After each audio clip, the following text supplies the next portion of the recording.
प्रत्येक मुलीने मग लग्न झालं असो किंवा नसो घराच्या बाहेर पडलं पाहिजे. फक्त पैसे कमवणे हा उद्देश नाही, तर जगाचा अनुभव घेण्यासाठी. मला अशाही काही मुली स्त्रिया माहीत आहेत ज्या फक्त चूल आणि मूल यातच गुरफटलेल्या आहेत. जेव्हा काही बाहेरचे व्यवहार बघायची वेळ येते तेव्हा मग ह्यांची तारांबळ उडते. अगदी लाईट बिल कसं भरावं किंवा ATM मधनं पैसे कसे काढावे हे देखील माहीत नसतं. त्यामुळे सगळ्या आया बहिणींना कळकळीची विनंती आहे, घरात बसून राहू नका आणि आपलं आयुष्य वाया घालवू नका. बघा पटतंय का?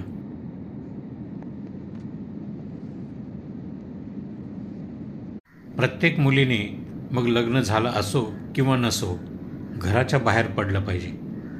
फक्त पैसे कमवणे हा उद्देश नाही, तर जगाचा अनुभव घेण्यासाठी.